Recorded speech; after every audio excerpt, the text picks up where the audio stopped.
Listo. Ok. Entonces ahí vamos con la grabación, por cualquier cosa.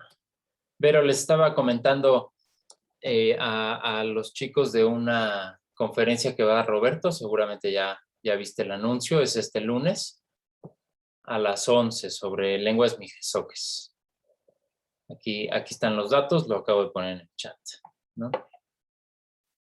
Luego otro anuncio más de salud que de otra cosa. Como estamos cada vez más tiempo en frente de la mendiga computadora, les recomiendo que cuiden sus ojos, ¿no? A veces podemos leer cosas en libro o en papel, cada vez menos en general. Y bueno, conforme más se les acumulen tareas, trabajos finales, etcétera, pues más tiempo pasarán aquí enfrente, ¿no? Entonces, claro, la primera sugerencia pues es no estar horas y horas y horas enfrente de la pantalla, sino hacer muchas pausas, ¿no? Tómenlo en cuenta cada media hora, cada 40 minutos, no solo por los ojos, sino por la postura, el cuerpo, pues levántense, estírense, intenten como hacer pausas seguido y más allá de eso, pues sin duda los ojos son de lo más afectado porque estamos todo el tiempo frente a la compu. Entonces hay diferentes opciones para los que ya de por sí usan lentes como José Luis, pues yo creo que algo cubre de la luz y del brillo. Hay otros lentes, por ejemplo, a mí me habrán visto en algunas clases con lentes, estos son nada más para computadora, ¿no? Algunos lentes tienen esto que les llaman luz azul, ¿no? Y entonces refleja, es decir, no absorbes todo el brillo, ¿no? Entonces, pues también eso sería útil si pueden comprarse unos lentes de computadora para luz azul.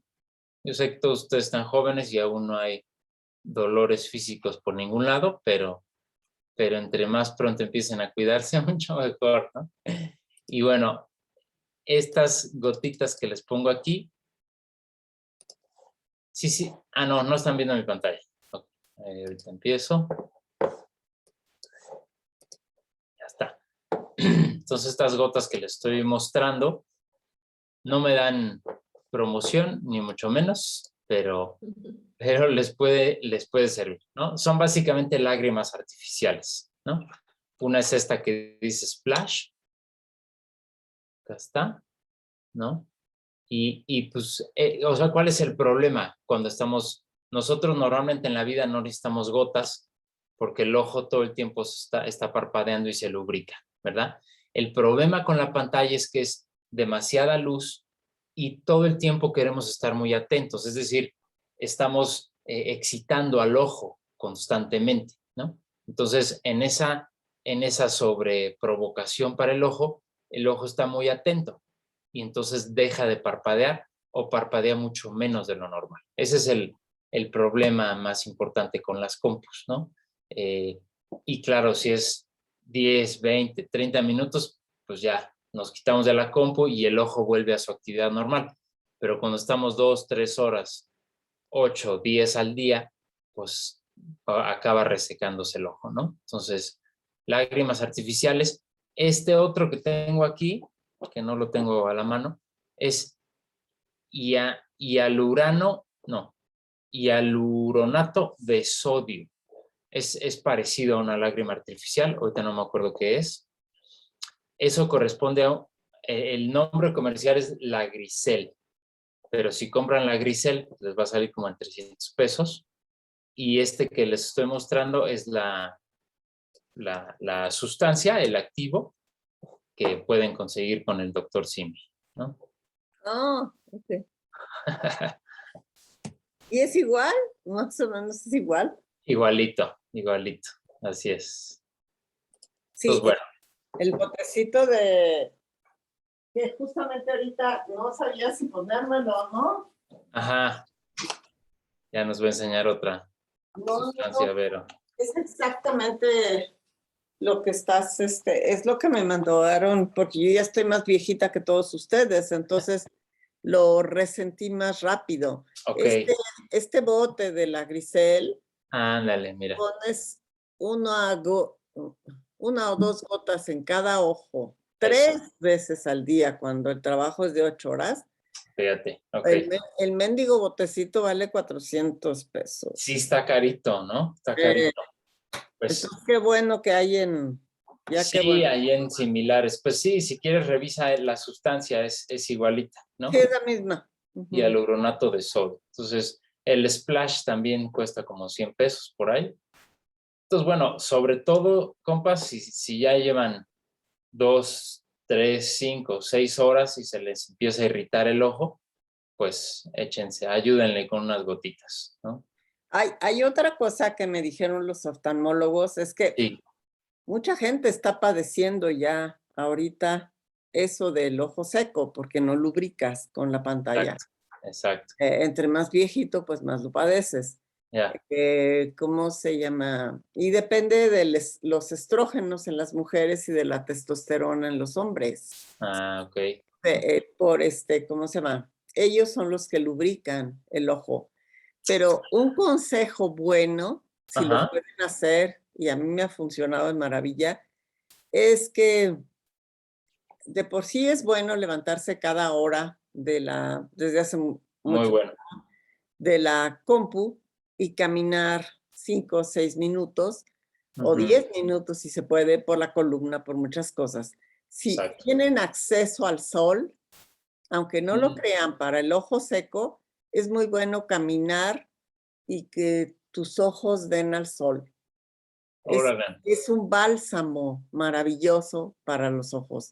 Entonces, los días que hay sol y que yo puedo salir y camino solo 10 minutos, ok. las gotas ya no las necesito. Mira, Es una bioquímica que hace el sol con los ojos. Y entonces estás caminando, parpadeando y es una maravilla. ok, ok. Esa no me la sabía. Tiempos de, Bueno. pos- tiempos de pandemia, ¿no? Claro, súper. Y bueno, además de lo increíble que es recibir un poquito de luz, ¿no? El mismo cuerpo lo agradece. Probablemente por la vitamina D, Vitamina D para la piel. Ujú, Exacto. ujú. Excelente. Gracias, gracias, pero bueno, pues ya saben, muchachos. Con estos consejos nunca envejecerán. Aplíquelos desde hoy, ¿no? Bueno, les pongo un par de cosas más antes ya de empezar de lleno. Esta es una colección padrísima, preciosa, de sobre todo los textiles de varios estados de la República, ¿no? Yo creo que hicieron un trabajo increíble. Bueno, yo soy muy fan de esta parte de la antropología visual. Entonces, para mí los textiles tienen un montón de información en cuanto a identidad, historia de un pueblo. Entonces, me gustan mucho estos libros. Aquí les pongo la liga de los que yo ya bajé. Creo que son todos los que se pueden conseguir. La colección se llama Geometrías de la Imaginación. Y aquí está la liga de mi drive, del drive donde yo los tengo, por si les interesa ver alguno o bajarlos, ¿no? Aquí pues, empiezo promoviendo el de Oaxaca, que fue el primero que conocí. Les muestro más rápido los que hay. Creo que son 9 estados. Vamos a ver cuáles de los suyos tenemos. Textiles. Ok, entonces tenemos Chiapas, obviamente que es un agasajo visual, ¿no? Por todos los textiles, tzotziles, tzeltales, mams, todos, ¿no? Cada pueblo originario tiene una maravilla. Digo, perdón, vale, desde la portada, ¿no? Aquí podemos ver. Y entonces, ¿qué hacen estos libros? Pues te da el diseño e iconografía del estado, de los distintos pueblos originarios que tiene, ¿no? Entonces aquí están estas tan famosas grecas, formas. Lo interesante también es que te da por ahí pues algo de explicaciones y por ahí por el principio debe haber un mapa, si no mal recuerdo, acá está, ¿no? Entonces vean, por ejemplo, ¿Se ve muy pequeño o está bien? Sí estaba muy pequeño, ¿no? Ahí está.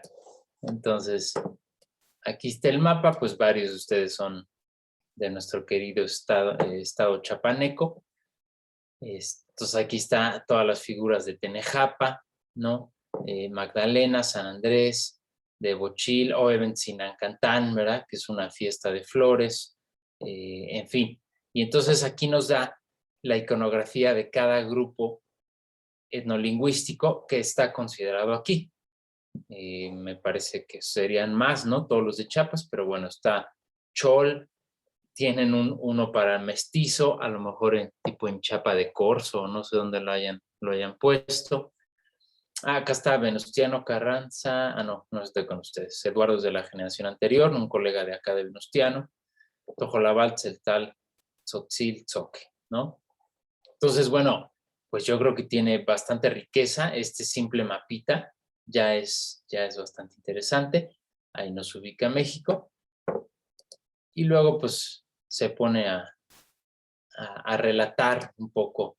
Vean todas las figuras increíbles, ¿no? Y le da el sentido que tiene cada figura, ¿no? Muchas veces, o creo que la gran mayoría de los turistas o de los externos a estas culturas o a gente que no nos ha tocado tejer propiamente esto, pues lo vemos como algo predominantemente decorativo, pero hay toda una cosmovisión, ¿verdad? De puntos cardinales, cada color representa algo, cada figura se enfoca ya en la figura del hombre, en flora, en fauna, y pues buena parte de eso la explica aquí, ¿no? La flor, una mariposa aquí, en fin, tan bien bonitas, ¿no? Entonces, esto a lo mejor les hubiera servido para su tarea, para una de sus tareas, pero bueno, lo pueden complementar, ¿no? Un libro muy bonito. Aquí está Chihuahua, creo que no tenemos a Chihuahua, pero bueno, acercándonos a todos los Yuto-Azteca, miren qué interesante. Qué cambio, ¿no? De Chiapas a Chihuahua, nada que ver con colores, con formas, otra cosa completamente, ¿no? Está Colima. No hay nadie de Colima, ¿no? Por acá. Pero bueno, ahí hay algo. Guerrero, obviamente, ¿verdad? Con mepas, nahuas, mixtecos. Ahí está el de Guerrero con también un mapa muy interesante con toda su riqueza. ¿Cuál más? Hidalgo, pues toda la zona otomí, ¿no? Bueno, parte de la zona otomí. Jalisco, estado de mi padre. ¿Qué más? Michoacán, o sea, está para el Tatajera. Obviamente, pues predomina toda la figurativa purépecha. Acá está el mapita. Y esto es un poco como hablábamos de la toponimia, ¿verdad? Desde la primera y la segunda clase. Entonces vean cómo aquí en este mapa, pues le dieron un símbolo a cada uno de los pueblos, bueno, no a todos los pueblos purépecha, a los principales. Acá está Pátzcuaro, por ejemplo, Tarécuato, Cincimeo. ¿Cuál es tu pueblo, Tata? Recuérdanos. Comachue. Comachue. No lo veo así de rápido, pero No, no está, ¿verdad? no. Entonces falta que lo agregues, Gera, ahí, ¿no? A ver qué logo propones para tu pueblo. Pero esto me parece bastante interesante, ¿no? Le puede dar, como hemos dicho, identidad, nombre, un símbolo, ¿no? A cada una de las comunidades. Y luego, pues, todas las formas. Fíjense aquí cómo está esta parte de los puntos cardinales, ¿no? Amarillo norte, oriente rojo, negro sur, casi siempre, ¿no? El inframundo con un color oscuro, blanco poniente y el azul chupico al centro. ¿Cómo ves, Gera? ¿Tú compartes esta idea? Pues una parte. No sé si sea la que está representada en la bandera, no creo, ¿verdad? No, pero de hecho trae pues esa también ellos, bueno, está esa parte de la explicación, ¿no? De los Ujú, puntos. ujú. Sí, En fin, me interesante, parece, Mario. ¿Ese está en el Drive? ¿Ya es el que subiste? ¿Ese está es en la el Drive? liga que les acabo La de liga. mandar. Sí, no está en el drive de nuestro curso, lo tengo en otro lado, pero ya ahí se publica la liga, entonces lo pueden bajar, ¿ok? Se los acabo de mandar al chat y está aquí en mi guía de clases también, ¿sale? Entonces, bueno, aquí para que ilustres todos tus trabajos finales, Jera, pues ya tienes, ya con esto Pero no. sí puede copiar uno de esas imágenes. Claro, ¿por qué no? Pues Aquel, son tuyas. aquel pues ya nos hizo temblar, el Antonio. ¿Por qué? Plagio, pues, dice plagio. ¿Qué, Antonio? Aquel, pero, ¿cómo? No recuerdo cómo se llama, pero nos dio una charla referente a eso. Ya.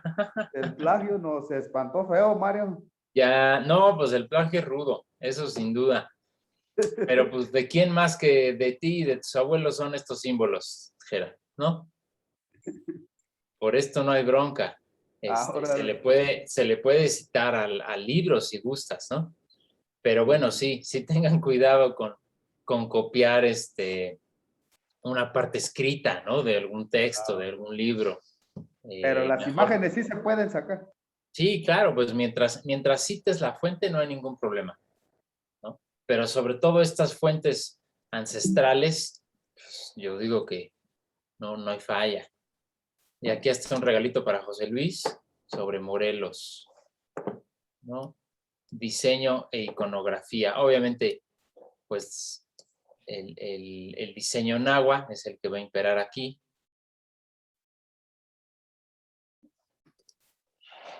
Tal vez mezclado con algunas otras iniciativas. En fin, miren esta influencia maya, ¿verdad? Obviamente, no sé si seguramente conoces Xochicalco, José Luis, ojalá muchos de ustedes también conozcan Vivo aquí. Xochicalco.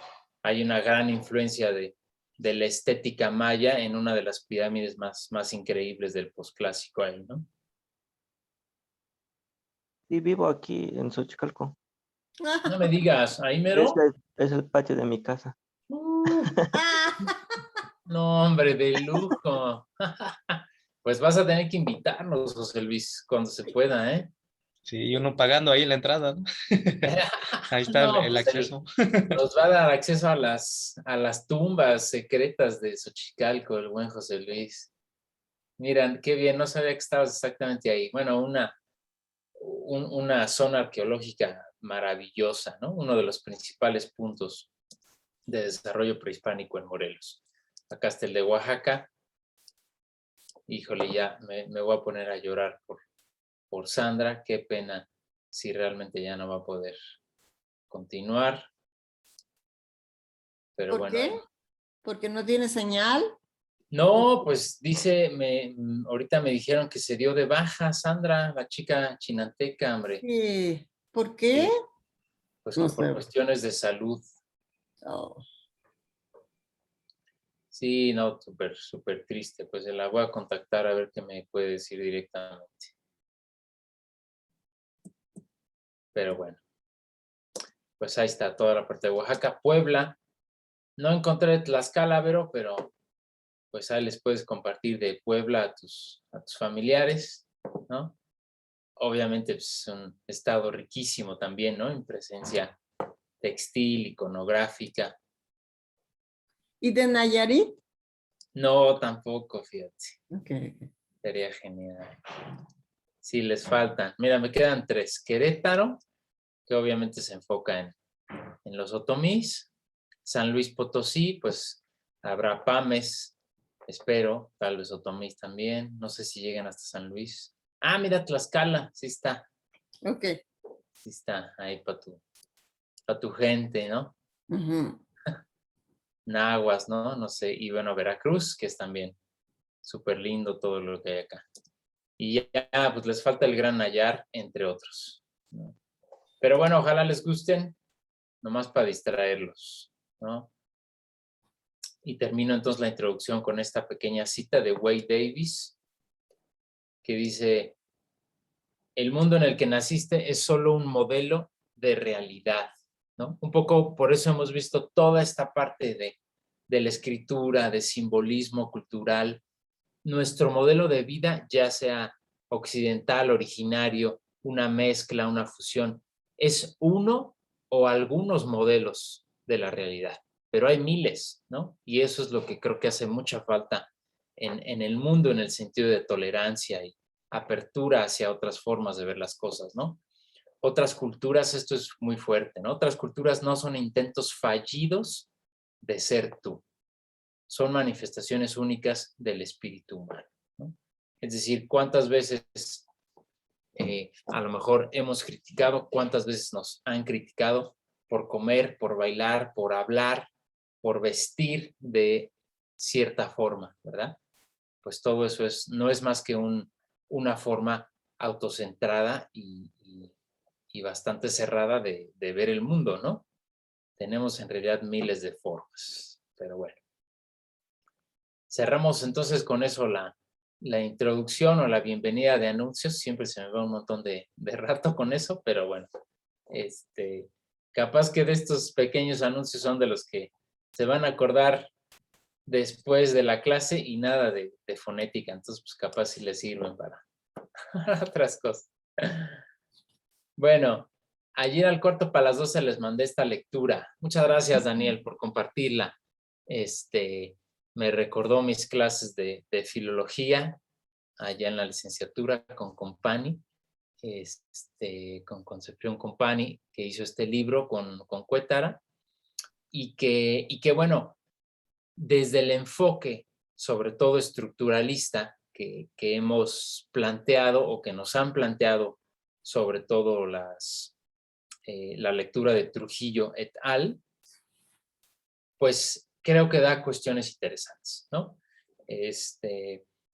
Como les he dicho, realmente ni yo, ni creo que otros cursos se dediquen a darles historia de la lingüística o perspectivas teóricas de manera muy detallada, pero un poco para que sepan, este texto del manual de gramática histórica y el texto de Trujillo, como les había dicho, son o se desarrollan dentro de una perspectiva del estructuralismo, ¿no?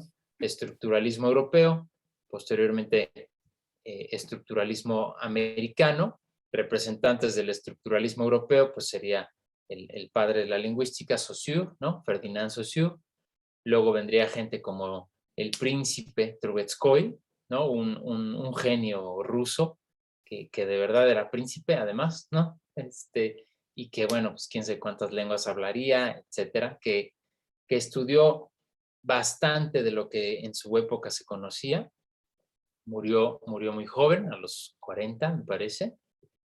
Pero uno de sus colegas fue Roman Jakobson, también estructuralista, que se une al estructuralismo de Praga, y de ahí, pues obviamente con la guerra y todos esos movimientos, pasa a Estados Unidos, se continúa una línea de pensamiento ahí, se desarrolla o ya venía desarrollándose el estructuralismo americano, y Hockett,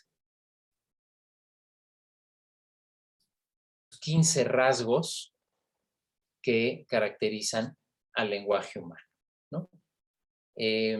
Después de toda esta corriente estructuralista, viene el famoso Noam Chomsky, del que les pasé un pequeñito artículo ayer, ¿no? Con su famoso generativismo, ¿no? Otra manera de ver el lenguaje, otra forma de entenderlo. Y el texto de Walde, por ejemplo, está mucho más en esa línea, ¿no? Es una perspectiva generativa y buena parte de las clases, sobre todo ya cuando veamos más fonología, vamos también a hacerle eco a esta teoría generativa, ¿no? Pero bueno, no los mareo demasiado con esa parte. Quiero ver un poco brevemente este texto que creo que, ¿cómo decirlo?, cierra o le da cuerpo, un poco así decirlo, combina toda la parte cultural que hemos empezado a ver sobre todo en cuanto a qué es el lenguaje oral, sus manifestaciones escritas y ya ligarnos de plena forma a la fonética, ¿no? Entonces, Liz, si me puedes ayudar a leer este primer párrafo, por favor. Ajá. Una lengua natural es un conjunto de símbolos vocales arbitrarios por medio del cual se comunican los seres humanos. Tal conjunto está organizado en un sistema de relaciones sintagmáticas y paradigmáticas muy cohesionadas, que hace posible que el habla sea un sistema de comunicación muy preciso y especializado. La lengua natural es el sistema más altamente especializado entre todos los sistemas de comunicación animal que se conocen, y por ello el hombre ocupa una posición jerárquica superior, un lugar aparte entre todos los seres animados que también poseen medios de comunicación. Muchísimas gracias. Bueno, este párrafo les pido, ojalá hayan tenido chance ayer de darle una leída a lo que les mandé, pero bueno, se los di ya apenas ayer en la noche. Si pueden, échenle un ojo a esta primera parte. Es el tema 1.1 de la página 15 a la 20 y tantas, creo. Este simple primer párrafo podría desglosarse con mucho detalle, ¿no? Pero lo vamos a ver más bien en función de las características que menciona más abajo.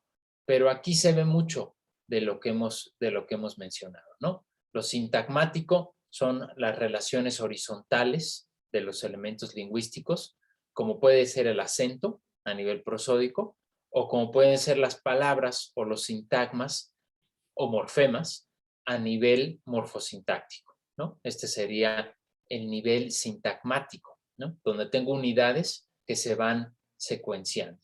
El nivel paradigmático es en línea vertical más bien, ¿no? Y aquí nos referimos a un paradigma, por ejemplo, ¿no?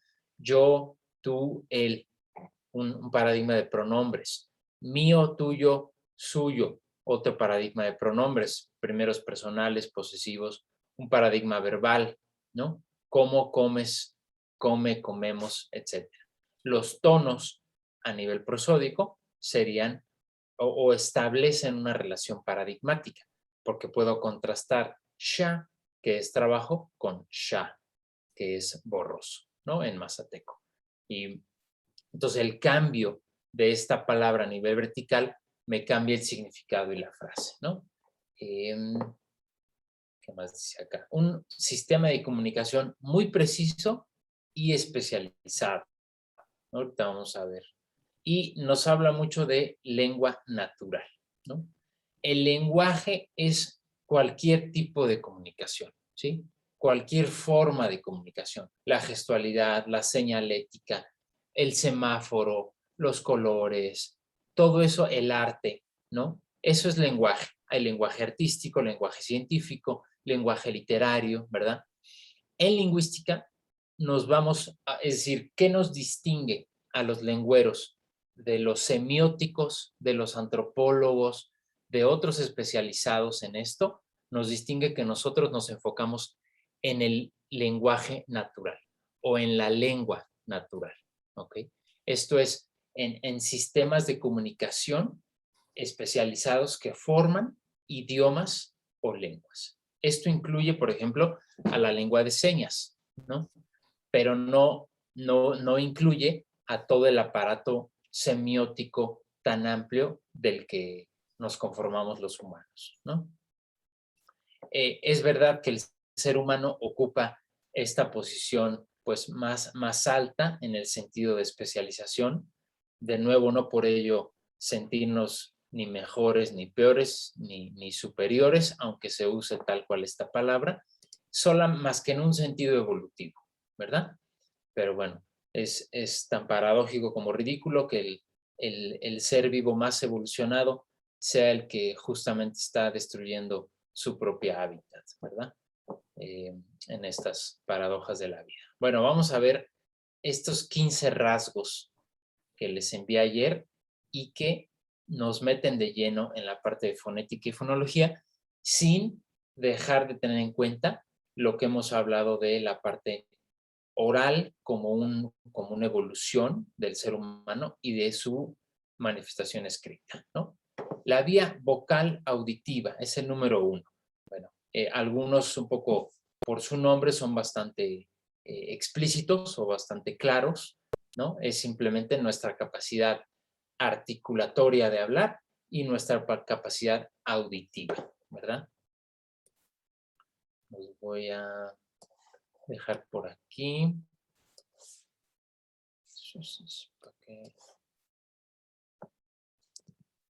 Para tener la lista completa, esto está acá. Ahí estamos. Bueno, este es el libro original de donde se saca esta información, un libro de Charles Hockett, 1957, revisión 70, El puesto del hombre en la naturaleza. Por si les llama la atención, les interesa esta parte, pues, de carácter más evolutivo, que está dentro de su curso de lingüística moderna, ¿no? Entonces, esto está acá en la guía de clases, por si alguno de ustedes quiere regresar a verlo. Me dicen si quieren que apunte la referencia en el chat.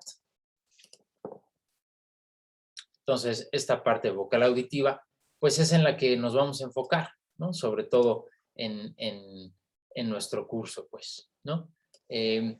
Los seres humanos no solo emitimos sonidos, sino que podemos hacer un empleo muy fino de timbre, entonación y modulaciones diversas que conllevan a cambios de significado, ¿no? Vamos a hablar, como hemos visto, de vocales consonantes que se encuentran al nivel segmental, pero también del nivel suprasegmental o sobre los segmentos, donde encontramos el acento, los tonos, la entonación, etcétera, ¿no? Y aquí algunos tripletes sencillos del cambio de acento. Mencionamos algunos la vez pasada, ¿no? Yo puedo decir intérprete y me refiero a una profesión. Estoy hablando de un sustantivo. Puedo cambiar el acento y decir interprete, ¿no? Interprete usted este texto que le estoy dando con un verbo conjugado. O cambiar a primera persona y decir interpreté tus palabras positivamente, ¿no? Entonces, con el solo cambio de acento, tenemos 3 significados para la misma secuencia de sonidos, ¿no? Médico, medico, medicó, entre otras, ¿no? ¿Cuál es la maravilla de esta vía vocal auditiva?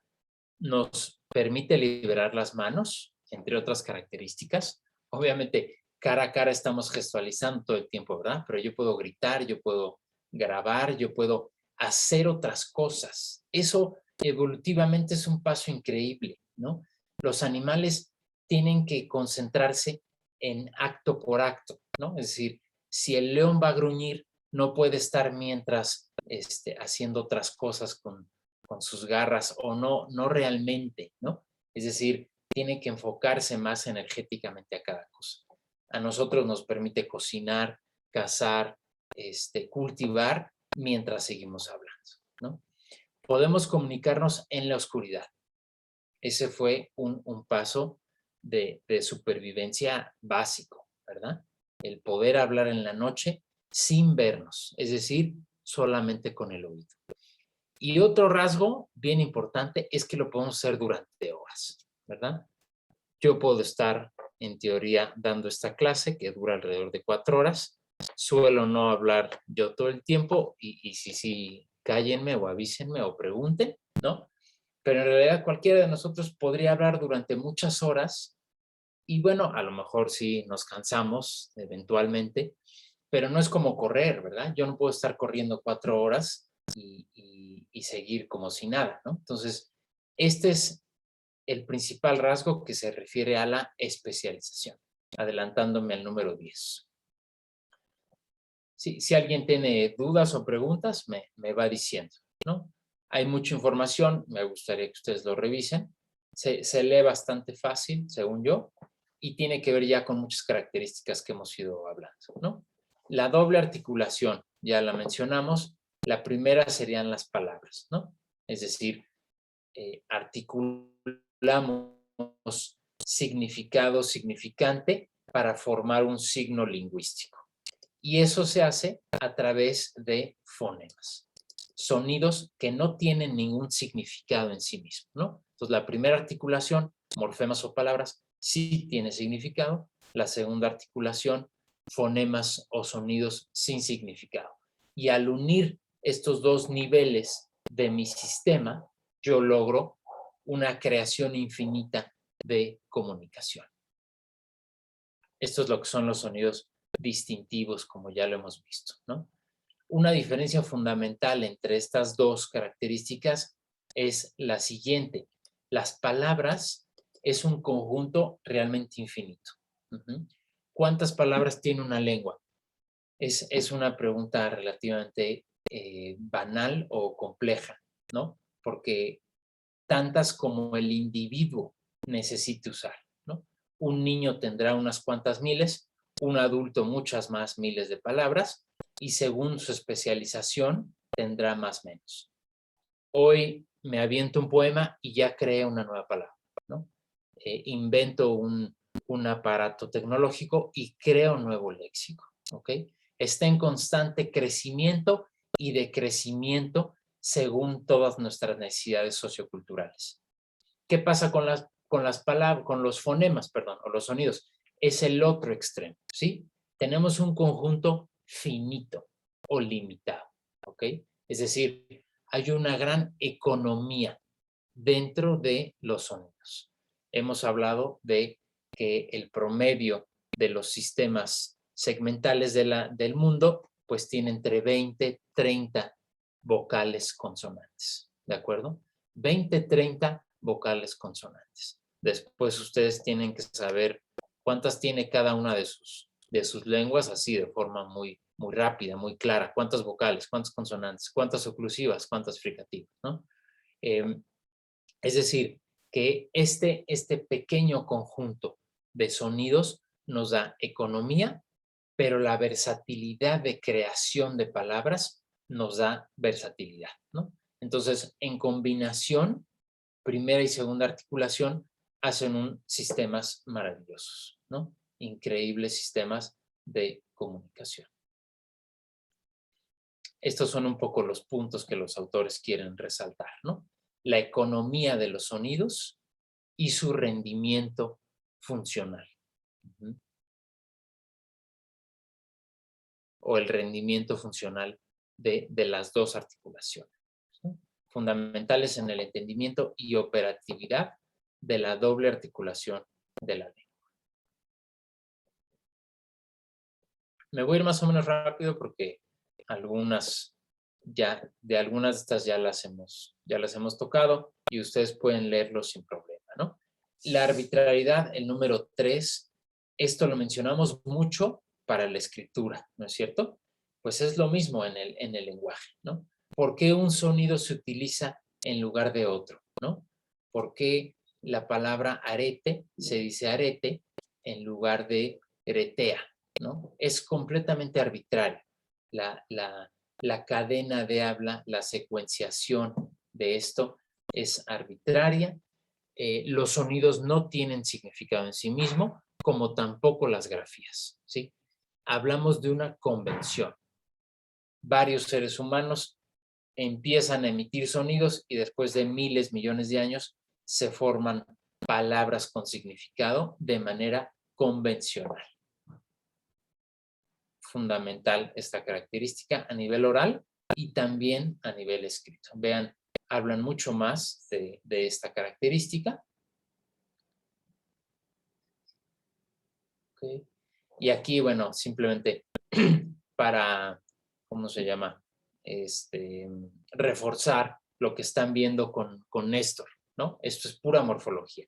En la primera columna ustedes ven supletivismo. Bueno, vamos a empezar con la de en medio, que es la más sencilla, ¿no? Ustedes ya habrán visto con Néstor que básicamente hay dos operaciones fundamentales en la morfología, la flexión y la derivación, ¿no? En la derivación es lo que tenemos en esta columna de en medio, donde puedo cambiar género, puedo cambiar de clase de palabra, puedo decir pan, pancito, panadero, panadería. A través de una raíz léxica yo creo un montón de significados, ¿no? Aquí nos da el ejemplo de perro y perra. Per sería la raíz o el lexema, tradicionalmente hablando, y la O la A, pues sería el morfema o el sufijo que nos da el cambio de género, ¿no es verdad? Esto desde primero de primaria lo saben, y aquí llegan a maestría y se los volvemos a enseñar, ¿no? Ni modo. Es así este ciclo. Pero ¿qué pasa con el supletivismo, no? Yo digo caballo, pero no digo caballa, ¿no es cierto? Para decir un caballo femenino, digo yegua. Y no digo yeguo para un caballo masculino, ¿verdad? Es decir, por cuestiones históricas, no significa que así es en todas las lenguas, por cuestiones históricas se separaron dos léxicos. Hubo tal dependencia económica de la vida diaria de estos animales que se especializan, ¿no? Los términos de cada uno de ellos, ¿verdad? Y hay otros que pues simplemente vean todo lo que hay, ¿no? Para este género. Recuerden que los caballos, los burros, hace no tanto tiempo pues eran el principal medio de transporte, ¿no? Potro, potranca, alazán, cárcel, garañón, pura sangre. O sea, en algún momento, digo, todos dicen que el perro es el mejor amigo del hombre, pero en muchos momentos seguramente el caballo o el burro fueron mucho más útiles o necesarios en la vida diaria, ¿verdad? En fin, y luego está del otro lado la invariación, ¿no? Yo tengo foca para hablar de este animal marino, pero no me estoy refiriendo solo a las hembras, ¿verdad? Los machos no se dicen focos, ¿no? Ahí ya nos vamos completamente a otro campo semántico de la electricidad, ¿no? Foca incluye tanto hembras como machos. Lo mismo con la hiena, el ñandú, el elefante, etcétera, ¿no? Y ahora con el lenguaje inclusivo, quién sabe qué tanta semántica extra vamos a tener que agregarle a nuestra gramática y a ver qué tanto de este cambio social de exigencia de equidad, veamos qué tanto se asienta también, ¿no? Hoy por hoy es algo variable, veamos si se asienta en un cambio gramatical, ¿no? Bueno, todo eso fue la arbitrariedad, que es el que más desarrollan los autores. Me voy a ir más rápido con lo que siguen. Desplazamiento o libertad de estímulo. Esto es maravilloso porque un sistema es desplazado o libre de estímulo cuando no se requiere tener el objeto enfrente para poder hablar de él. Esta es una característica casi puramente humana, ¿no? Es decir, yo les puedo hablar de pirámides, no tenemos que estar enfrente de la pirámide. Yo les puedo hablar de los glifos mayas, no tenemos que situarnos en una zona arqueológica, ¿verdad? Esto los niños en sus primeras etapas no lo logran hacer, ¿verdad?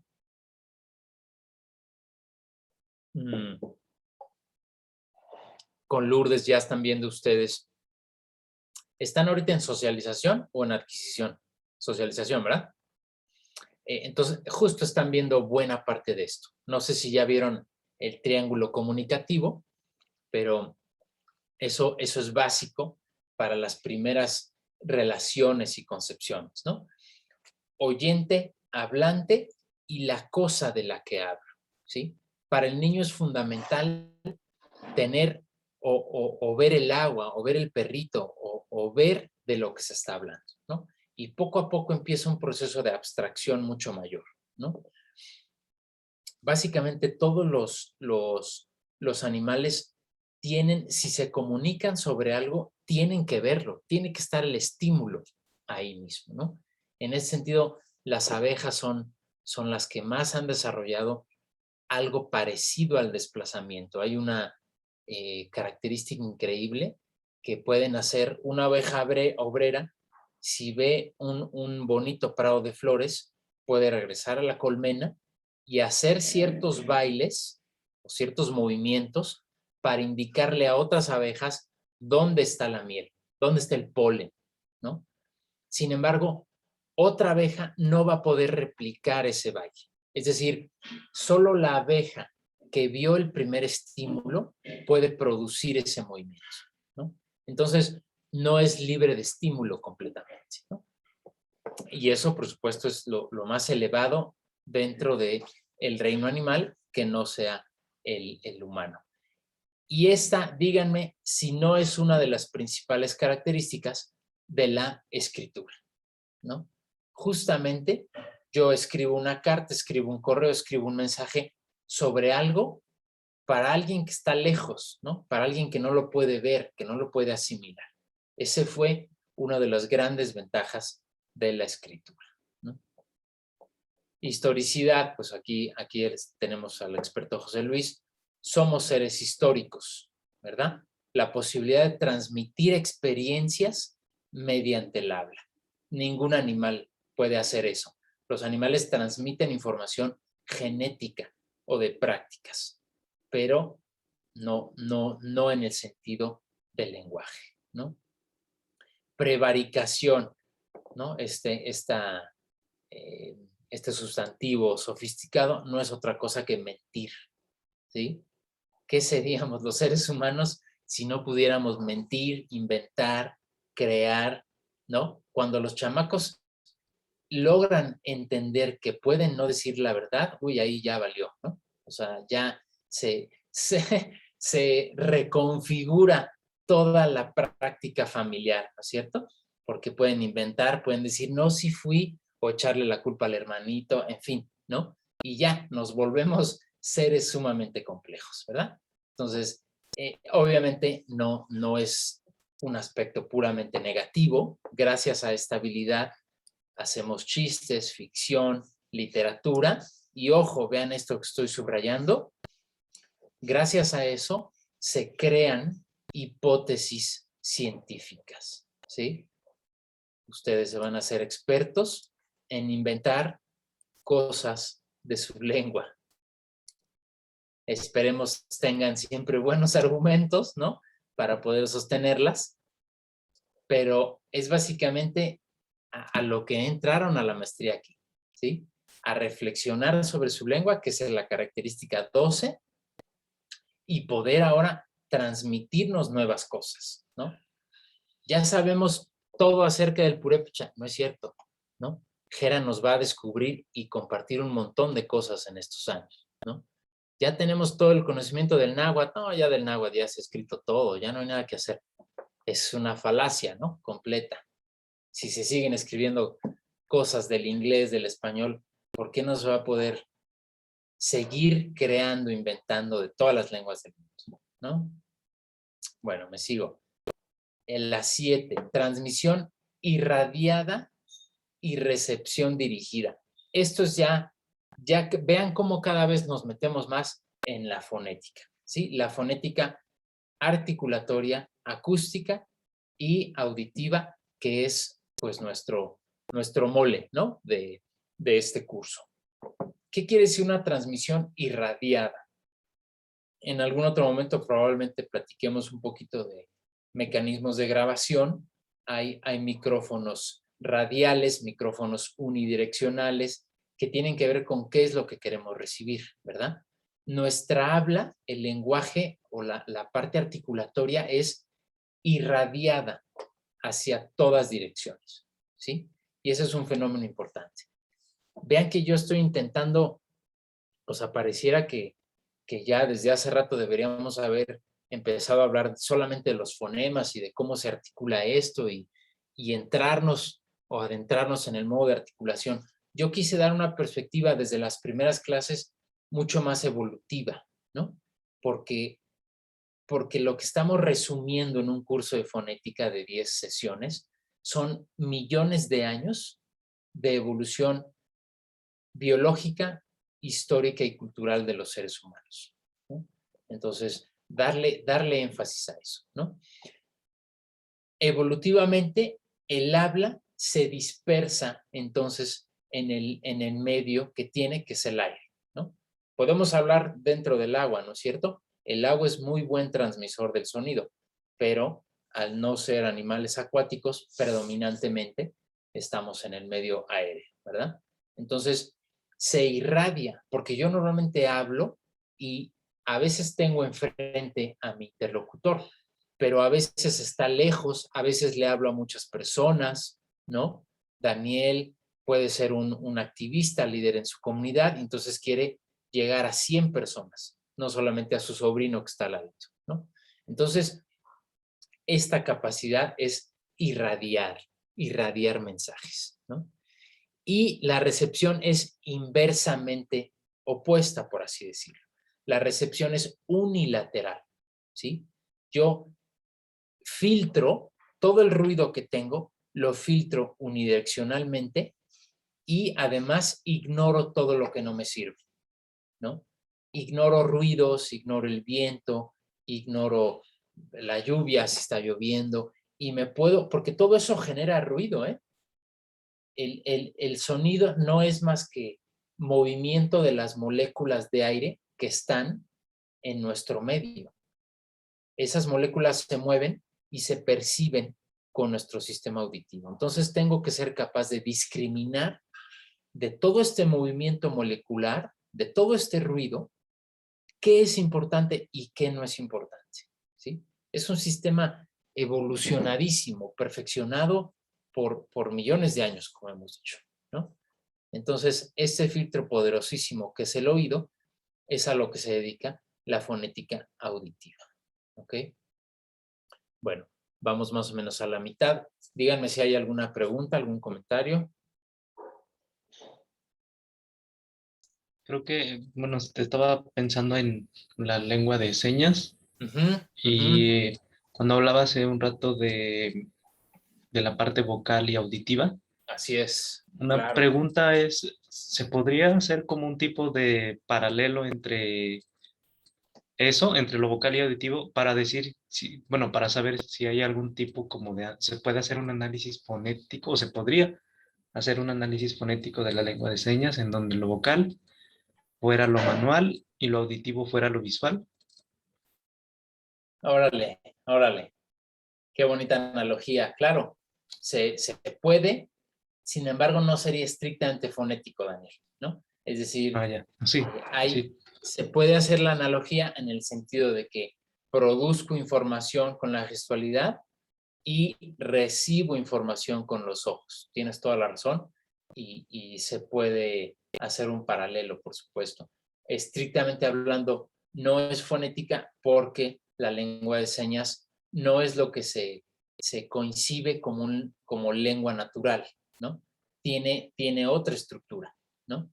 Pero por supuesto, si les interesa, sería bien bonito, es una pregunta de examen, ¿no? ¿Cuál de estas características o cuáles de estas características se mantienen en la lengua de señas, ¿no? Evidentemente ya les dio una primera respuesta a Daniel. La vía vocal auditiva, estrictamente hablando, no, pero se sustituye, ¿verdad? Es decir, el habla se sustituye con las manos y el oído se sustituye con la vista. Me parece También pensaba, por ejemplo, creo que en los hablantes sí gesticulan palabras. Por ejemplo, yo conozco a una persona que la vez pasada me decía, me daba a entender que quería jabón, ¿ok? pero yo no le entendía porque hacía la seña, pero yo no sé lengua de señas, entonces, llevaba el cubreboca y se quitó Sí. el cubreboca y dijo Roma. O sea, hizo más grande los labios, dijo Roma, jabón Roma. Ya Pudiste leerle los labios. ajá, entonces ahí, por ejemplo, puede ser que, Órale. porque sí salió el sonido. No tan claro como Roma, pero algo así como Roa, o Roa, algo Ahí así. hay articulación, ¿no es cierto? Ajá, y aparte lo acompañó con el gesto, con la seña. Ok, Entonces, ok. sí sería como un punto medio, no sé. Excelente, excelente, Daniel. Sí, así es. Ahí no estamos hablando de lengua de señas, ¿verdad? Sino de un intento vocal, ¿no? Y la lectura de los labios, hasta qué punto incluye todas estas características o no, no lo sé, pero me parecen preguntas geniales. Muchas gracias, Daniel. Muy buen comentario. ¿Alguien más? A mí me gustaría decir algo, pero Sí. no sé. Adelante. Con lo de la lectura de los labios, es que me recuerda mucho un meme del conejito Box Bunny que dice no, pero entonces trae como, en la imagen trae como literal su boca y se ve la articulación que está haciendo. Ok. Entonces, sin que diga la palabra no abajo, uno se puede dar cuenta que está diciendo no, Ah, porque trae la lengua en el diente o algo así. perfecto. Claro. No, excelente, excelente. Es decir, eh, aunque la característica número 1 sea vocal auditiva, también recibimos un montón visualmente hablando, ¿verdad? Hay muchísima, muchísima información. Y cada vez en los últimos siglos y sobre todo en los últimos años, nos convertimos en seres mucho más visuales, ¿no? Es decir, yo creo que es el sentido más explotado hoy en día, luego seguiría el auditivo. ¿Cuál creen que es el que menos usamos hoy en día? Gracias, Luis. Bien.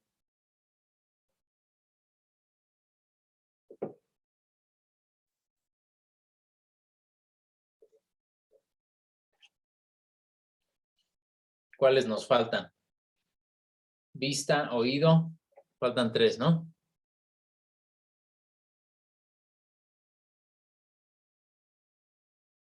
Pues el tacto, ¿no? El tacto sería otro, que yo creo que tiene un uso mediano. Todavía somos muy manuales, ¿no? ¿Qué otros 2? El gusto. El gusto, ahí, o sea, el gusto se ha refinado por nuestra vida hedonista o de placer, ¿verdad? Nos refinamos para distinguir vinos, nos refinamos para distinguir cerveza, postres, comida. Yo creo que se mantiene. ¿Y cuál falta? Olfato.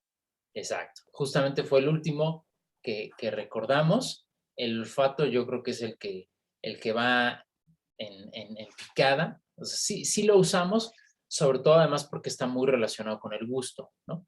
Seguramente se han fijado cuando tienen gripa, o mucha gente ahora que le da COVID, pierde el gusto, ¿no? Están muy ligados esos 2 sentidos, ¿no? Pero el olfato, pues ya, con tanta especialización de los perros, hemos dejado el olfato con mucho menor importancia, ¿no? Muy bien, bueno, vamos a seguir. Desvanecimiento rápido, es decir, yo hablo y las palabras se las lleva el viento, como habíamos dicho, ¿verdad? ¿Qué hace la escritura? Justo lo contrario, ¿verdad? Yo creo que la escritura realmente es un medio de comunicación que justamente uno de sus principales objetivos, yo diría que tal vez el origen de por qué surge la escritura, es para lograr mantener la información. No confiar en mi memoria, que no se desvanezca tan rápido el mensaje y poder tener la información a largo plazo. Retroalimentación. Nos escuchamos, ¿sí? Si tartamudeo, si me trabo, si empiezo a usar muchas muletillas, me doy cuenta y entonces rectifico, ¿no? Eso es la retroalimentación, ¿no? Especialización, ya lo mencionamos hace rato. Sobre todo aquí los autores hablan de que el sistema humano se perfeccionó a tal grado que puedo seguir hablando y hablando y hablando y hablando, ¿sí? Y hay una tal cantidad de músculos, de formas, de eso vamos a hablar hoy también, que nos permiten continuar hablando. Carácter discreto, esto es fonología, ¿ok? ¿Se acuerdan que veíamos ayer el continuum de vocales? Ayer, ayer como si la clase hubiera sido ayer, pues, en este continuum académico. ¿Se acuerdan de la serie de vocales que hicimos al final, no? Ese ejercicio en donde yo tengo una serie de sonidos y el inglés decide partirlo en 8, 9, 10 diferentes formas que me van a significar algo, ¿no?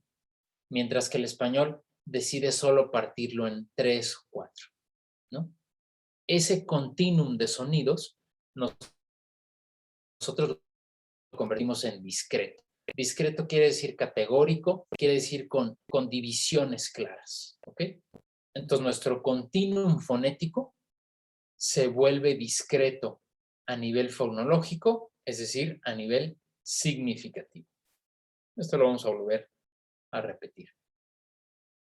Y este párrafo no se les olvide leerlo. También es a lo que se van a dedicar en la maestría. Reflexividad. Van a tener que estar haciendo reflexión constante del lenguaje humano. Si tuviéramos que pensar en alguna característica de lo que hace un lingüista, o si quisieran explicar qué hace un lingüista, aquí está, ¿sí? Reflexionamos sobre el lenguaje, ¿sí? Básicamente. Productividad, podemos crear todos los mensajes nuevos que queramos. No digo más ahorita. Semanticidad, este rasgo señala que no existen signos lingüísticos ni mensajes carentes de significado, ¿sí? Aquí está la morfología y la semántica. Todo lenguaje tiene significado. Intercambiabilidad. Yo ahorita soy emisor y ustedes son oyentes. Pero hace rato que habló Daniel o que habló Luis, ustedes se convirtieron en emisores y yo en receptor, ¿no? Eso es el ciclo del habla o el diálogo, y esa es la intercambiabilidad. Y bueno, termino con esto, ¿no? Recuerden que de estas características hay varias exclusivas a los seres humanos, sobre todo la arbitrariedad del signo lingüístico, la doble articulación, productividad, historicidad y libertad de estímulo. Al menos 5 de estas características son exclusivas del ser humano. Bueno. ¿Alguna pregunta para terminar esta parte? ¿Se entiende la idea general? ¿Se entiende cómo estamos describiendo las características diferenciadas? Esto tiene mucho que ver con fonética, pero más bien tiene que ver con lingüística, ¿no? En términos generales.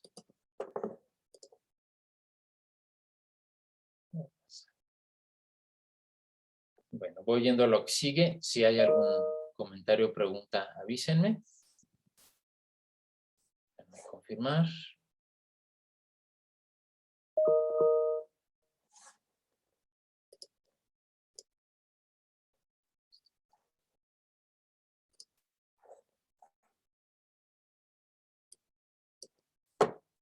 Muy bien, son 9:20. Acuérdense entonces que a las 10 hacemos un receso.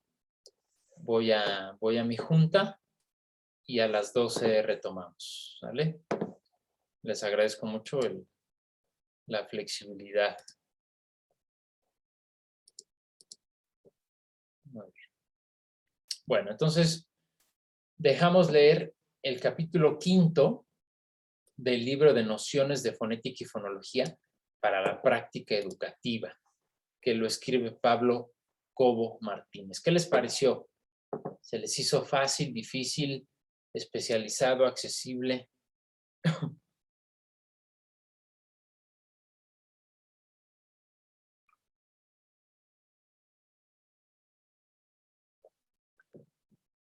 Por ejemplo, sienten que es un libro más accesible o más difícil que el de Walde, que el de José Ignacio Walde? A mí se me hacen igual de accesibles. Ahí se van. Ok, perfecto. ¿Los demás cómo los ven? Digo, yo intento en los cursos ir cambiando de libros, bibliografía.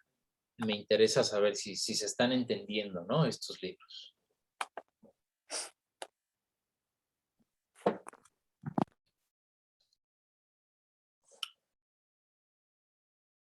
Bueno, Sí, también creo que están igual, solo que creo que esta lectura es un poco más como...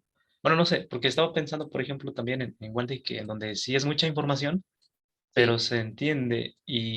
Pero también como por lo mismo que es mucha información, Ujú. como que de pronto uno si se pone a hacer como un tipo, como un cuadro, Ajá. pues es que eso a veces es prácticamente poner todo, ¿no? No sé, pero creo que en general Claro, claro. es difícil como sintetizarlo, pero creo que sí, también igual a mí se me hacen parecidos. Perfecto, perfecto, gracias. A mí se me hace un poquito más cargado el de Walde, pero o sea, coincidiría un poco con lo que acaba de decir Daniel, pero me parecen accesibles ambos libros. Ojalá se esté reteniendo bien la información, porque pues esa es la idea, ¿no? Un poco lo que ustedes leen, lo que vemos en clase, reforzarlo, etcétera, ¿no? Bueno, pues vamos a adentrarnos entonces. La clase pasada, si se acuerdan, vimos las tres ramas de estudio de la fonética. La fonética en términos generales es la disciplina lingüística que estudia los sonidos del lenguaje humano articulado y se divide en tres, ¿no? Tenemos fonética articulatoria, que es la que vamos a ver hoy, y que se refiere a la producción, ¿sí? Producción del lenguaje. Fonética articulatoria. Fonética acústica, que es la que más se acerca a la rama de la física y que se dedica a ver la señal acústica, como su nombre lo dice, ¿no? El mensaje en sí mismo a través de los medios electrónicos con los que tenemos capacidad de análisis hoy en día. Y la fonética auditiva, que es la que menos vamos a ver, es la que menos se ha desarrollado por la dificultad que tiene todo el componente, no solo auditivo, sino cerebral, ¿no? Realmente el 80-90% de este curso es fonética articulatoria y fonética acústica. Aunque claro, aunque no nos refiramos explícitamente al auditivo, pues todo el tiempo nuestra principal herramienta para este curso es esto que está acá, ¿no? Nuestros oídos. Bien, entonces ustedes ya leyeron todo lo que tiene que ver con la capacidad física o anatómica de crear lenguaje, ¿no es cierto? Es decir, el capítulo se dedica o concierne al momento de la emisión o producción de los sonidos de algo. De eso se trata lo que ustedes leyeron, ¿no? Y aquí nos hablan sobre todo de tres momentos básicos: la respiración, la fonación y la articulación. Antes de explicar cada uno de estos, quería mostrarles esta imagen que tengo acá para hacer énfasis en nuestro desarrollo evolutivo, una vez más, ¿no? Entonces, creo que está suficientemente grande para que se vea, ¿no es cierto? Entonces, ¿qué estoy mostrando aquí? Diagramas de diferentes seres vivos y su capacidad articulatoria. De hecho, ese más bien era el último punto de los tres que les acabo de decir, ¿no? Respiración, fonación, articulación. Aquí me estoy refiriendo a la articulación. Vean arriba a la izquierda la imagen del pescado. ¿Cuántos gestos o cuál es la posibilidad gestual del pescado?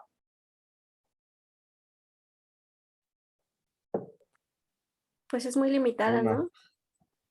Extremadamente limitada, ¿no? Diríamos que tiene 0 o un movimiento facial, que es el de la boca, nada más, ¿verdad? Es decir, lo más primitivo que es la comida, ¿verdad? Respira por las branquias, entonces se elimina otra característica que nosotros sí tenemos a nivel facial, por la respiración nasal y oral. Ellos básicamente se reduce a comer, ¿no? Entonces, pues bueno, no es muy expresivo un pescadito, ¿verdad? Por así decirlo. Nos vamos al siguiente, que sería este camaleón o este reptil. Básicamente vemos dos funciones, ¿no? La cara en reposo y la cara para abrir la boca, Es decir, es un poquito más especializado que el pez y claro, tiene esta cresta casi de dinosaurio, ¿verdad? Para asustar o cazar, etcétera. Pero ya vemos un par, ¿no? Nos vamos al siguiente y vemos alrededor de 4 movimientos faciales del tapir, ¿no? Este animal entre caballo y cerdo o algo así, ¿no? Un tapir. Entonces, tiene movimiento de reposo, movimiento facial para comer, puede gruñir en el número 3 y puede lamer, como muestra el 4, ¿no? Sigue siendo muy, muy, muy limitado, ¿no?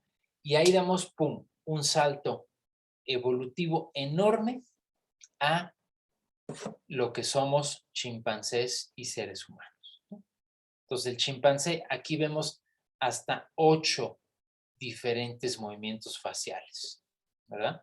Esta gráfica a mí me parece muy reveladora en cuanto a toda la capacidad comunicativa que pueden lograr o que podemos lograr ya como animales, ¿no? A partir del chimpancé hay una gran expresión facial. Aquí faltó el perro, por ejemplo, ¿no? Que sería tal vez un punto intermedio entre el tapir y los chimpancés, ¿no? Ustedes saben que el perro, por ejemplo, tiene más capacidades de movimiento facial que el lobo, que son pues, básicamente la misma familia, ¿no? Son primos muy, muy cercanos. ¿Por qué creen que hay esta diferencia? ¿Qué se les ocurre?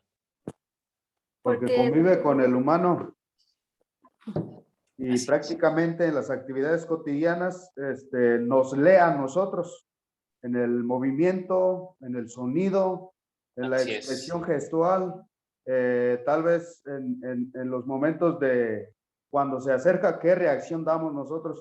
Entonces, ellos desarrollan ese lenguaje a través de la misma cercanía, a través de la misma convivencia. Creo por ese lado, pues desarrolla más esta parte de la articulación en entendernos y tal vez ellos también en expresar a través del cariño, ¿no? De sus gestos. Y nosotros igual entender a ellos. Y el Sin lobo duda. no. Sin duda, Jera, exactamente. Liz, ¿querías decir algo más o en esas líneas? no, era algo parecido a lo de Jera. Perfecto. Tal cual, ¿no? Es decir, el lobo sigue siendo lo que llamamos animal salvaje. No le interesa tener interacción con su presa, ¿verdad? Bueno, sí le interesa en cuanto a intimidar, ¿no? En cuanto pues, dar miedo, poder atacar, etc. El perro interactúa todo el tiempo con el hombre, como dice Tatajera, y necesita también pedir comida, ¿no? Pedir cariño. Entonces, toda la expresión ocular, bueno, los gatitos, o sea, toda esta ternura pareciera una cosa infantil, pero la ternura y el cariño que expresan gatos y perros, eso lo desarrollaron por supervivencia, porque de esa manera una familia los adopta, entre más caritas bonitas te haga, pues más le vas a dar de comer, ¿no? O sea, cedes a darle el cachito de tortilla, ¿verdad? Porque ya no aguantas más la presión entre que llore, que ladre, que te ve con ojitos, pues, y cedes, ¿no? Entonces, esa expresión es una cuestión de supervivencia, ¿no? Y bueno, me parece que aún así no llega a la capacidad expresiva que tienen los chimpancés o los monos, ¿verdad? La mirada, los ojos de los simios en general como familia es realmente muy, muy parecida a la del ser humano, ¿no? Hay una expresividad ocular enorme. Entonces tenemos aquí alrededor de 8 expresiones faciales del mono que aumentan a alrededor de 12 expresiones faciales del chimpancé, ¿no? Una de las especies, por supuesto, más parecidas al ser humano, ¿no? Ustedes saben que lo que nos diferencia de los monos, chimpancés, gorilas, es una nadita del genoma humano, ¿verdad? O sea, de nuestra cadena genética es una cositita por ahí que nos diferencia, ¿no? Es muy poco. Y ya, finalmente el hombre aquí nos incluye 17 diferentes expresiones. Podrían ser hasta más, ¿no? Pero bueno, el cómo movemos el entrecejo, los cachetes, la plasticidad que tenemos oralmente para sonreír, para mostrar enojo, para mostrar los dientes, ¿no? Todavía, en fin, es obviamente una especialización muy, muy, muy grande. Quiero mostrarles un videíto muy pequeñito y muy rápido.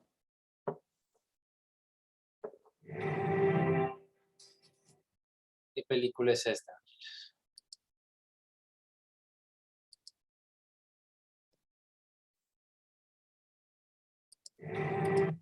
¿No? ¿Saben? ¿No saben? Sí saben, ¿no? Ah, sí. La del Rey León. Exactamente, ¿no? Uno de los hits de Disney, ¿no? Entonces, de su lado izquierdo tienen la última versión de la película, que es con animales, no sé cómo decir reales, pero computarizados, pero que asemejan a animales reales, ¿no? Y del lado derecho es la caricatura. Ahí está, ¿no? Entonces, digo, puede ser una tontería, pero lo que quiero que vean es esta expresión gestual, ¿no? Vean del lado izquierdo el leoncito, el cachorro, pues no hay gran cosa que nos esté expresando. Y vean del lado derecho, ¿qué es lo que hicieron los dibujantes? Pues ponerle ojos humanos, ¿verdad? Es decir, para lograr esta expresión facial del cachorrito, se le da una expresión de tristeza, nostalgia, de la que solo somos capaces de crear los seres humanos, ¿no? Entonces hay una humanización de los animales en muchas de las caricaturas, ¿no? Aquí de nuevo los ojos es bien clara la diferencia. Ahí está también, ¿no? Los leones no pueden hacer esa apertura ocular tan grande, ¿verdad? No muestran esa sorpresa. Aquí el enojo, pues del lado izquierdo, pues sí se ve enojado, pero pues, si ves de frente a cualquier león o leona, pues te va a dar miedo, ¿no? En cambio, en la caricatura se intensifica, ¿no? Esta forma de arrugar los ojos, etc.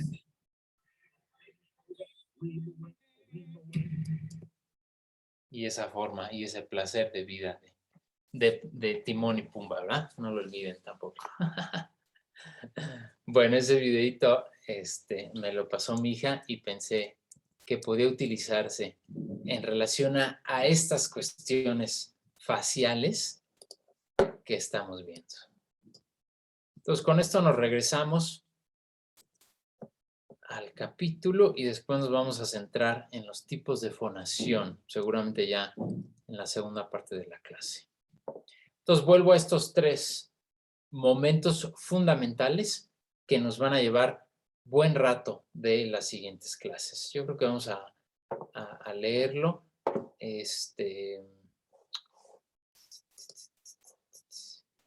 Rubicel, ayúdame con la respiración, por favor.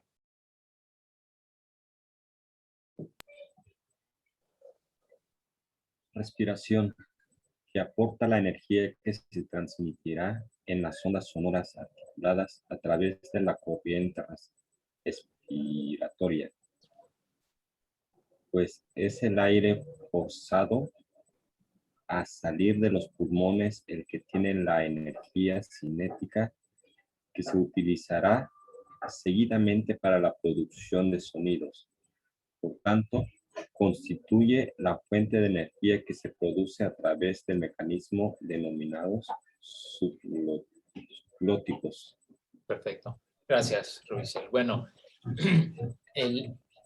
lo interesante aquí a nivel evolutivo es que nuestro tracto vocálico no está originalmente hecho para hablar, ¿sí?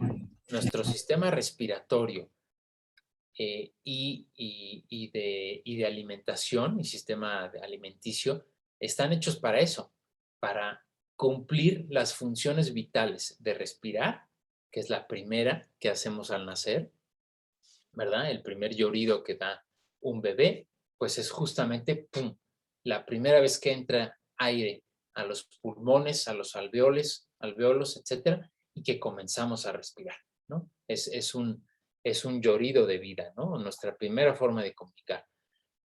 Y el mecanismo de alimentar, pues es la otra gran necesidad que tenemos de alimento, ¿no?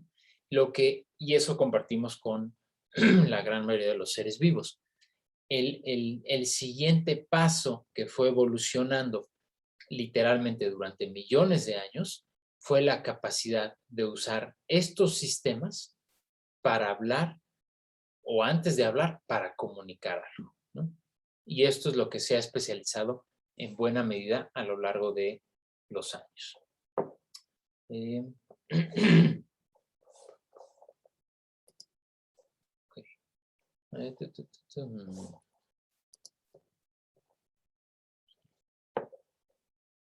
Roselio, ayúdame con los siguientes dos, por favor. Fonación y articulación. Bien. Fonación consiste en la conversión de esta energía cinética en energía ondulatoria propia del sonido. Se da en la laringe. Articulación. Tras la fonación, los sonidos adquieren los matices que los diferencian en distintos timbres a través de fenómenos de resonancia que tienen lugar en las cavidades y supraglóticas, perdón. Muy bien. Entonces, ¿cuál es la glotis? La laringe, ¿ok? Hablamos de la glotis hacia abajo, subglótico. Y de aquí para arriba, supraglótico. Es la principal división anatómica que nos va a facilitar muchas cosas a nivel fonético. Y bueno, aquí pues nos habla un poquito de lo que se hace a nivel pulmonar, ¿verdad? Voy en un segundo.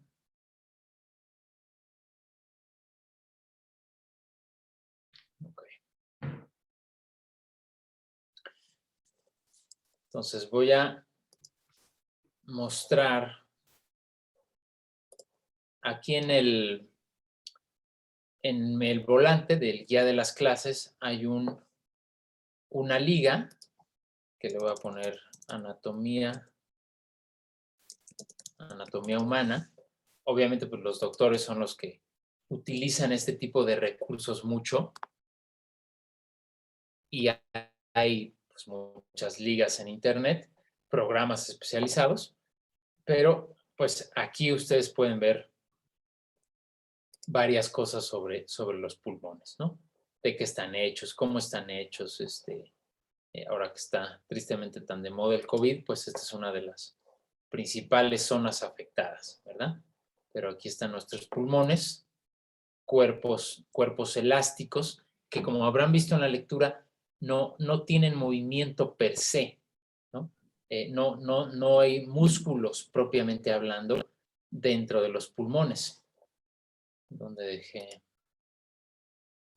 De Chomsky. Aquí está. Esta es la otra figura que les quería mostrar, ¿no? Hablan mucho bueno, no mucho, pero algunas páginas de estos mecanismos de movimiento, ¿no es cierto? En la lectura. El diafragma, que es básicamente que se encuentra por debajo de los pulmones y que son músculos, es una red muscular que básicamente lo que hace un músculo es contraerse o distensarse. Contraer, distensar. Eso es lo único que hace, ¿no? La gran cantidad de movimientos que logramos se da por todos los movimientos, por todos los músculos que están entretejidos, ¿no? Para levantar un dedo, uno se contrae, para estirarlo, otro se contrae y el otro se relaja, etcétera, ¿no? Entonces el diafragma lo que hace es de bajar toda nuestra área torácica para que entre más aire, ¿no? Entonces, en la inspiración, ¿qué es lo que hacemos en la inspiración? se llena nuestra capacidad torácica, ¿no es cierto? Entonces, el diafragma baja para darle espacio a los pulmones y los pulmones reciben todo ese aire, ¿ok?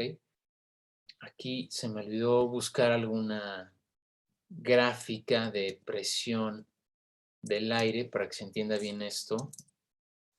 Bueno, vamos a acabar con esta parte. Entonces, aquí están La musculatura intercostal. los Sus músculos detalles se encuentran intercostales, ¿no? Entonces están, vean que entre cada costilla, pues estas son las costillitas de cerdo tan ricas que a veces nos comemos, ¿no? Pero en cerdo, pues, ¿no? Pues nosotros también tenemos esos músculos, ¿no? Entre las costillas, pues ahí está toda la musculatura y tenemos una capa externa que hace ciertos movimientos y una capa interna. A ver si está más adelante, aquí está, ¿no? Entonces este es visto por fuera los intercostales y visto por internos. dentro, Bien, ¿no? cambiamos. Entonces, intercostales exteriores e interiores, ¿ok? Y esto se conjuga con el cambio de presión atmosférica. Vamos a ver si me sale algo sencillo y rápido. Presión. Tiene que ver con presiones negativas y positivas. A ver si hay algo aquí.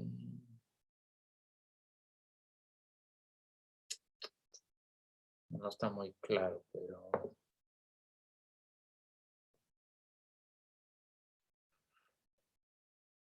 Bueno, piensen en esto. El aire, es decir, nuestro medio, tiene una cierta cantidad de moléculas, ¿no? ¿Dónde hay más oxígeno, colegas? ¿En la playa o en la montaña? Montaña. En la montaña hay menos oxígeno, ¿no? Entre más... Me fui por Digo, los árboles. puede estar más puro el aire o tal vez sea mejor, pero entre más altura es menor el oxígeno, ¿sí? Por eso los alpinistas tienen que usar tanques de oxígeno, por ejemplo, ¿no? Entonces, en la montaña hay en la playa hay una mayor cantidad de atmósfera, ¿no? Y hay más oxígeno, ¿ok? Y en la montaña menos. Entonces, eso obviamente pues va a variar de donde estemos, pero imagínense el aire como una cantidad de puntitos, ¿ok? Imagínense que hay puntitos aquí y esa va a ser mi presión cero, por así decirlo, ¿no? O hay cierta presión molecular, ¿no? Ahora, si mis pulmones, si yo aviento el aire, es decir, me quedo completamente sin aire, no se puede quedar completamente vacíos los pulmones, tienen que tener un poquito de aire siempre, creo que una cuarta parte es lo mínimo, ¿no? Pero supongamos que, imagínense de esos fuelles, ¿no? Como para avivar el fuego, ¿no? A ver si sí lo encuentro, porque es mala palabra así medio churriguesca, ¿no?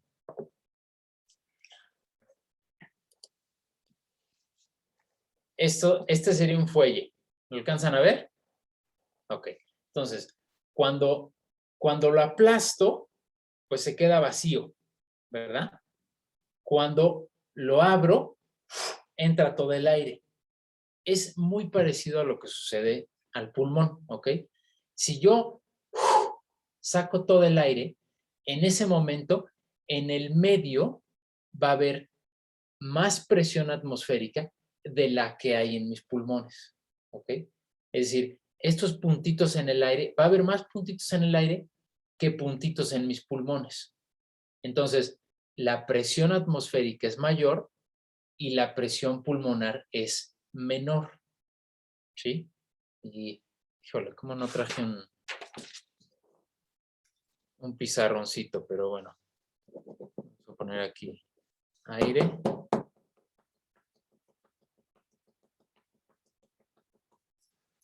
Entonces, este es pulmón vacío. Pues, no sé si se alcance a ver. No sé si tengo un plumón aquí a la mano. Creo que no. A ver si con color.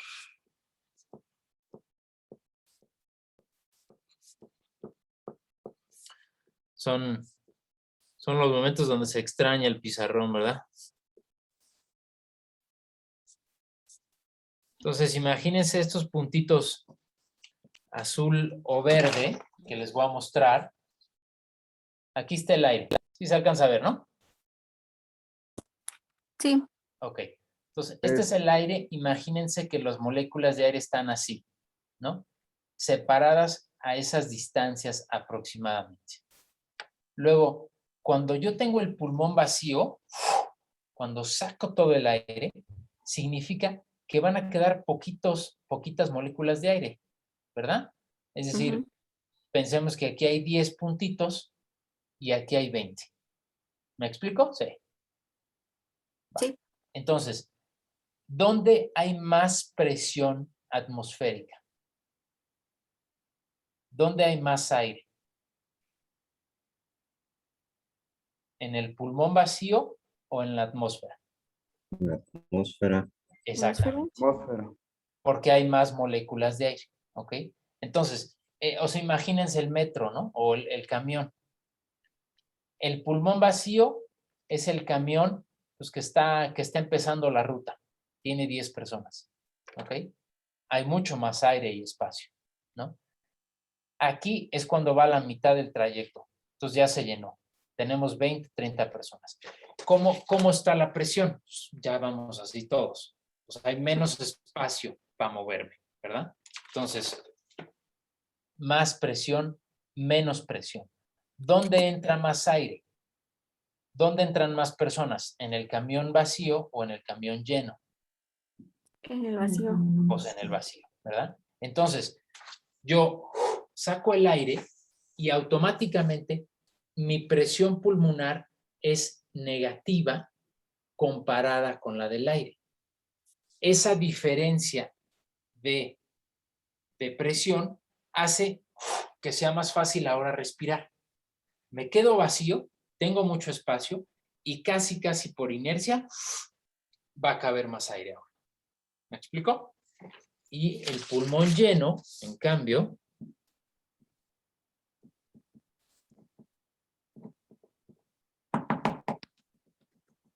sería el más lleno de todos.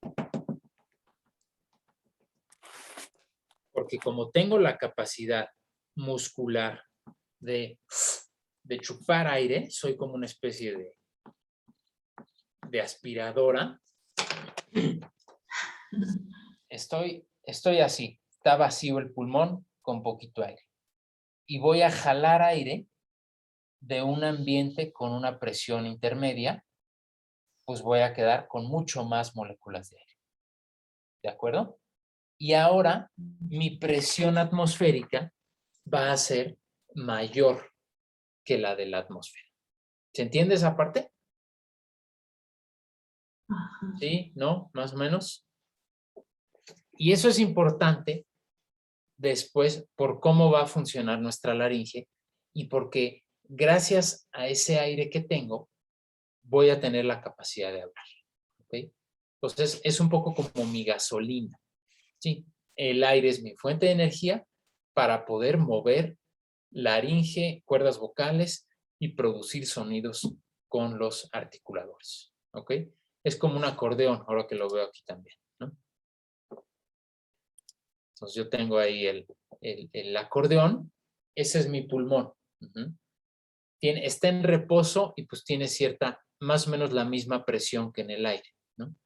Lo abro y entonces permite la entrada de mucho más aire, ¿verdad?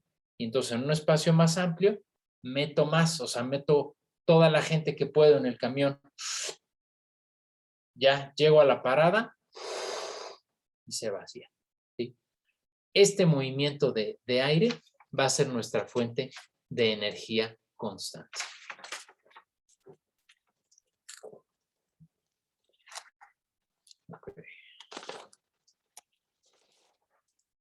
Vamos al texto. Esto ya puedo cerrar.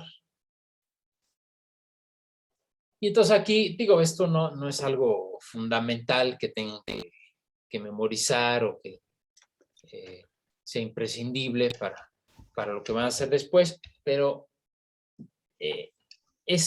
son como toda la información que está detrás de lo que hablamos, ¿no? Todos los detalles, por así decirlo. Y claro, a quien le interese más, pues podrá leer más. Y si no, pues ya saben dónde está, ¿no? Entonces, básicamente son dos movimientos los que hacemos en la respiración, ¿verdad? Inspiración o respiración y la expiración o la expiración, ¿no? Entrada de aire, salida de aire. Y aquí nos explica más o menos el movimiento de los músculos. Al respirar, se activan el diafragma y los intercostales externos. Se contraen los intercostales que veíamos hace rato. Estos son los se contraen estos para ampliar nuestra caja torácica. Y fíjense cómo los intercostales realmente no tienen una acción prioritaria en la respiración, ¿no? Se utiliza para expirar fuerte. Ahí sí se contraen, ¿no? Pero en la respiración normal no tienen mucha actividad. Donde sí tienen una actividad fundamental es a la hora de hablar. Y aquí regresamos a la especialización anatómica que tenemos, ¿ok? El diafragma, en cambio, se neutraliza, ¿no? Respirando o expirando, mientras hablamos realmente no tiene actividad. Los intercostales externos sí se utilizan, tanto para respirar como sacar el aire, se activan para retrasar. O sea, yo voy a poder hablar, digamos, ahorita no voy a respirar, entonces les voy a hablar sin poder respirar, y entonces a ver hasta dónde llego, pues voy a llegar hasta donde el aire me lo permita, ahí ya se me está acabando el aire y aquí ya. Y tengo que volver a tomar aire, ¿no? Es decir, yo solamente puedo hablar mientras tenga aire, ¿sí? ¿Qué es lo que hacen los intercostales externos? Retrasan la salida del aire, la van controlando, ¿sí? Y los intercostales externos aceleran. Si yo quiero hablar muy fuerte, sacar más rápido. O para ciertos sonidos tiene que haber mayor presión. Entonces hay un movimiento constante de estos músculos en el proceso del habla, ¿no?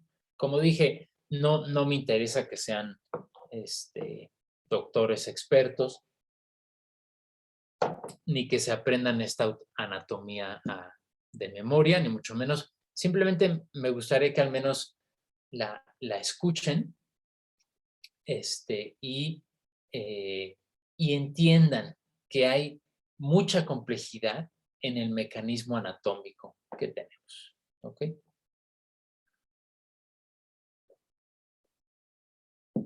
Bueno, ya casi tenemos la pausa. ¿Alguna pregunta de esto antes de pasar a la fonación?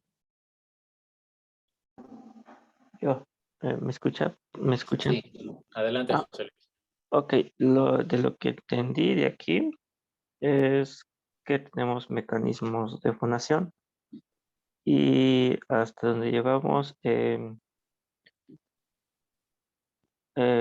logro identificar tres. Los primeros serían los pulmones, la segunda sería la faringe y la tercera sería la boca, ¿no? Y tenemos un modo de iniciador. En los pulmones son pues, las paredes de los pulmones. Sí. En la faringe sería la laringe con la glotis creo que cerrada, ¿no? Ajá. Y la boca sería el postdorso de la lengua pegado al velo del paladar.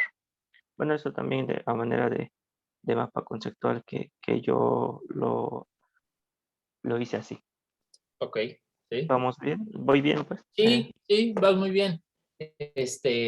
Vas hasta adelantado. O sea, ahorita vamos a hablar mucho más de la laringe, sobre todo. La faringe, estrictamente hablando, está atrás. Bueno, esa sería como la única aclaración que te haría, José Luis, que ahorita vamos a eso, ¿no? La faringe, si quieren vamos a ver. Pero todo lo que dijiste está bien, es decir, la posición subglótica. Déjenme ver un mejor esquema. Todo lo que está a nivel subglótico, pues son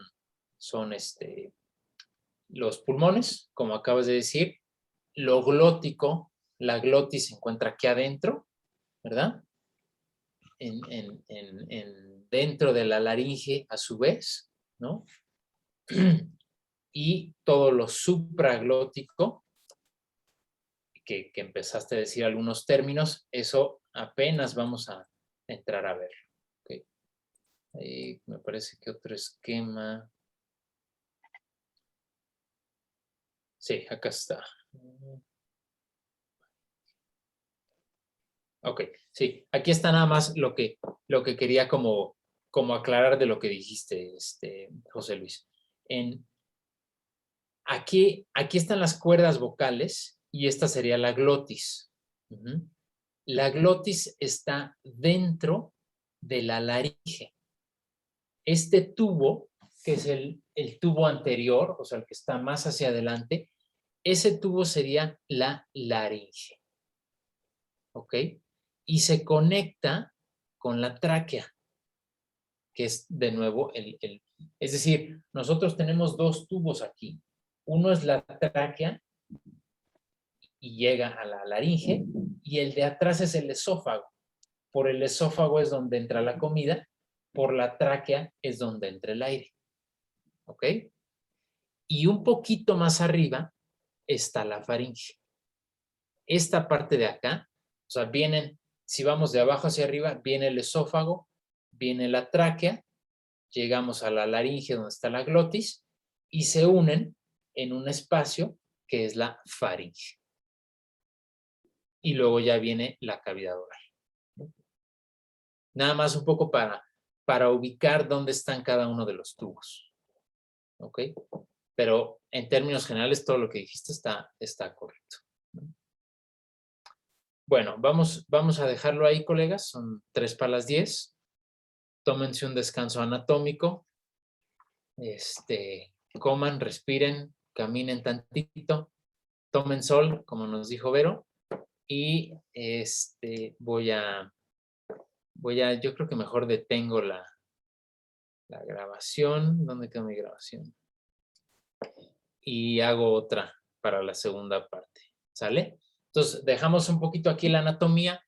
En la segunda parte de la clase, a partir de mediodía, nos vamos a centrar casi toda la clase de hoy en la laringe, en el mecanismo o los diferentes mecanismos de fonación que hacen las cuerdas vocales, y vamos a empezar a describir ese tipo de sonidos en sus lenguas.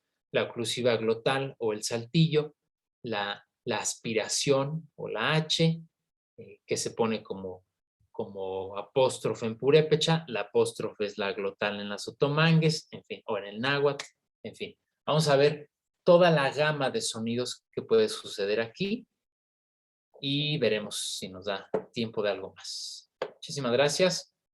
Termino la grabación por ahorita.